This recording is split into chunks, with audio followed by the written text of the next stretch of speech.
Alright, ladies and gentlemen of YouTube. So I just got done making my Minecraft default server video, so I figured it would be time to make the Bukkit server video. It's really easy. A lot of people have asked me, how do you do that? I don't understand it. Well, I didn't at first because I'm very new to the Java world. So, fuck it, let's go. What you're going to want to do, and I will have a link to this in the description. This is the development section for the Bukkit software, the Bukkit client, which they call craftbukkit. What you're going to want to do is you're going to want to go to here and look at, what they have. They have the build numbers, the build history, and over in the build history, if you click like the date, time, and whatever, it's going to take you to the actual Bukkit installer that you want. So you're going to want to go ahead and click it and save it to your desktop. Now, I've already gone ahead and set some shit up, so I'm going to go ahead and show you what I've done. Take that Bukkit jar.jar and make a separate folder for it, away from your Minecraft and everything else. Make it and put it in it. When you put it in it, you want to rename it to craftbukkit.jar. Very simple. The reason why you want to do that, and in the future you're going to want to always, as you update your Bukkit software, you're going to want to rename all of them to craftbukkit, because that means you won't have to sit here and edit the Launcher.bat. I will have a description on how to do, or a description of the line of text that you put in this. But all you do is create a notepad like such, or a text document, and you name it Launcher, without typos, .bat, or bat, you know. And when you do such, it'll go ahead and create, blow me, it'll go ahead and create Launcher.bat.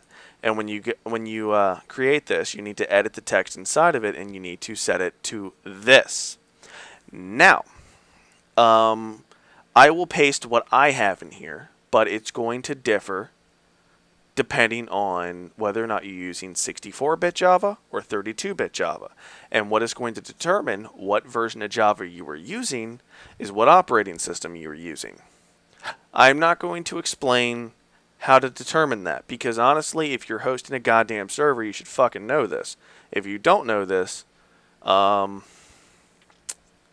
you shouldn't have been dropped that many times on your head as a child. It's the only thing I can come up with.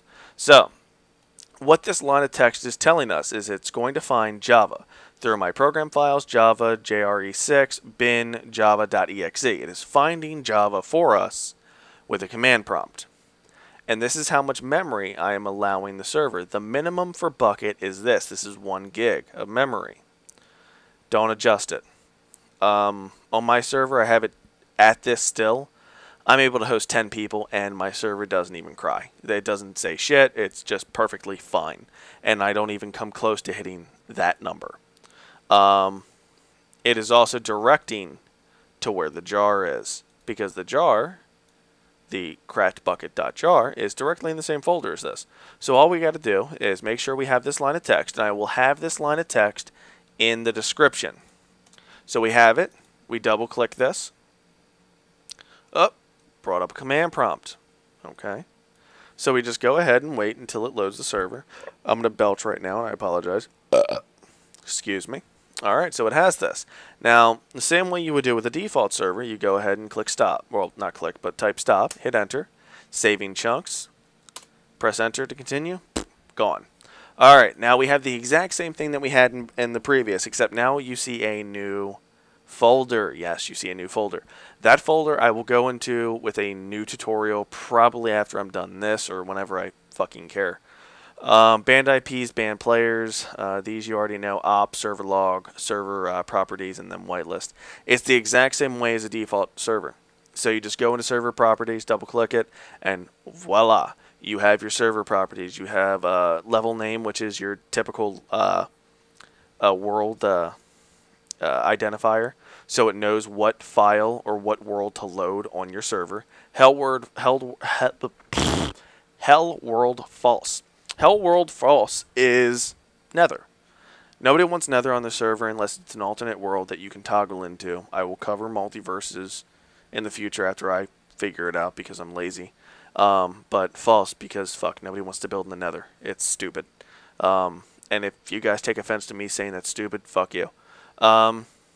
Spawn monsters. You want that to be true. The reason why I say true is because I really find it boring to be in a gigantic world such as Minecraft, and I don't have things to kill occasionally that are going to fight me back. Online mode. I explained this in a previous tutorial that I recorded 30 seconds ago and have not encoded or uploaded yet. What online mode is pretty basic.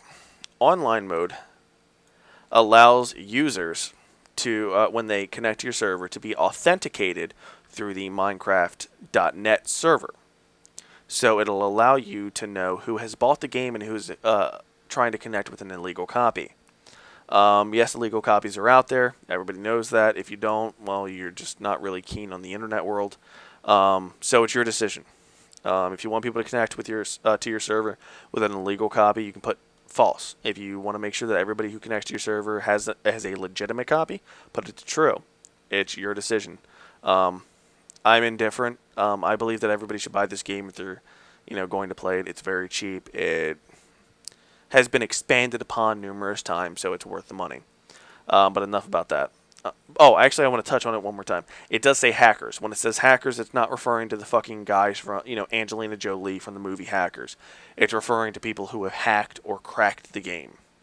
So get it out of your head that, there's these guys sitting in a dark room, have not seen sun in like 3 weeks or 3 years, and have a can of Red Bull next to them and are hacking into your SSH. Oh my god. No. Get that out of your head. Spawn animals. Spawn animals. Pigs, cows, ducks. I don't think we have ducks. That's Mo creatures. Chickens. There we go. So, yes or no to that. Max players, 20. I didn't really explain this in the previous video, but I'm going to explain it now. Players, it really matters on two things. Matters on memory. This is heavily based on memory, running servers.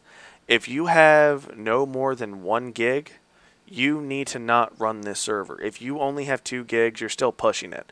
I would recommend seriously, especially if you're running in 64-bit, to have no less than 6 gigabytes of memory. And if you have less than that, you really need to fucking, buy more. It runs better with the more you have. So 20 players, it's going to require memory and bandwidth. If people are lagging their asses off, one of those two is really affecting it, or you just have a really shitty computer that can't handle the load. Server IP, do not populate this area. Fuck it, it really does not matter. It'll populate itself, so you don't really have to worry. PvP, true. Player versus player. Do you want people to be able to kill each other or not? If you ever want to see me on your server, the ideal selection would be false. I don't like griefers. I don't like people that get a diamond sword and just sit there and killing people who just spawned. I feel they are pathetic and should be shot in the head at point-blank range. That's just my opinion, though. You may feel different, and you're welcome to that decision. Server port. Now, server port is important for this.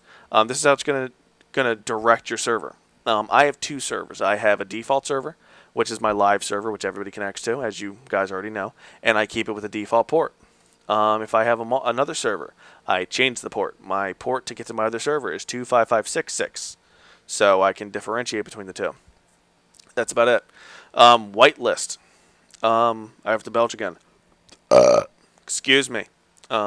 If you guys get offended to that, just think that I'm from a foreign country that appreciates good meals by displaying it with belches. Yes, that's important. You're welcome. You make great food. Anyway, whitelist. Whitelist is pretty simple. You guys know this. Everybody should know this. Whitelist means you're an okayed person.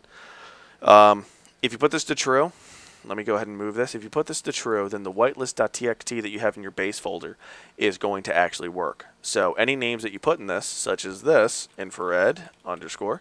Now, infrared underscore, which is me. By the way, my name is infrared, not infrared underscore. I know a lot of people keep saying that, or they call me infrazoom. No, it is just infrared, period. Infrared, infrared. Say it with me. Infrared, yay. That means that infrared is now allowed on the server. He is okayed. So when he tries to connect, It's going to look and check his name, and if the name is on the whitelist, he is allowed to go in. So think of it as a guest list. Then we have spawn protection. Spawn protection is pretty much after you spawn, how long are you invulnerable for? And it goes by seconds. So 16, you're invulnerable for 16 seconds. That's primarily for PvP. I just leave it at default, 16, because there's no PvP on my server. The only thing that you're going to be doing is building beautiful things. Of course, people's choices and preferences and tastes will differ because it's subjective, so what have you. You can alter that as you need. Now, that is the gist of this. That is the gist of a Bukkit server. There is nothing more to this. It is that simple. You just need to go ahead, put your Launcher.bat with the proper string of text and the craftbukkit.jar in the same folder, and then double click the launcher, and you're done. You know, when you double click the launcher, now this is the interface.